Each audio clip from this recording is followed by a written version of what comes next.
How to create stencils, text stencils in Affinity Photo. Go to the artistic text tool and create some text. Doesn't make any difference about the colour. I'm just going to use black or green, doesn't matter. And you could of course use ABC, XYZ, whatever you want. Now I've got this design, I'm going to repeat that. So I'm going to hold down the Alt or Option key on my keyboard and drag. And it doesn't matter if it's on top or anywhere. And you can change the angle. You can also change the font, perfectly reasonable. You don't have to keep the same font. So let's just go up here and change it to something else. So something like that. So with this design, you now go over to the Layers panel and you can select all of those layers, the ABCs. Go to Layer and down to Geometry and Merge Curves. They're all merged into one. Now you can't see it, so let's just change the colour.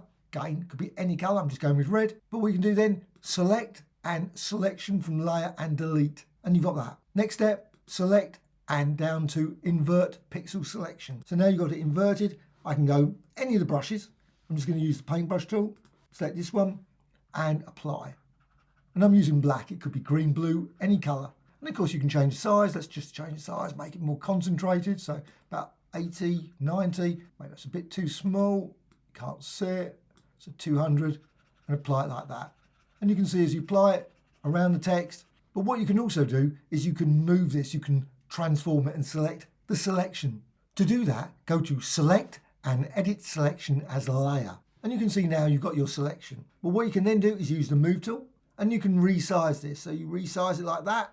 You can also rotate it. You can position it anywhere. So I'm just going to go for somewhere like here. To get rid of it, simply go to Select and Edit Selection as a Layer and turn it off.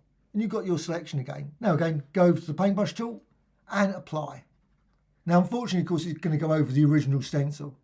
Nothing you can do about that. But you can go around all the way around this. You can change the colour again, maybe go for blue. And again, you can change the brush and also you can apply effects as well. So if you want to, you can add effects to this and distort it, blur it, and modify it in all kinds of ways. But once you're finished, go select and deselect. And there it is. You've got your stencil design using text in Affinity Photo. Hope you found this tutorial of interest. Any questions, please let me know in the comments. And if you know of any way of actually creating the stencils and the selections and avoiding going over the original one, that would be great. Be nice to know how to do that. A like or dislike, always appreciated. Also, please subscribe. Always adding new videos about Photoshop, Affinity Design, Affinity Photo, Clip Studio Paint, Painter, and many more. Thank you much.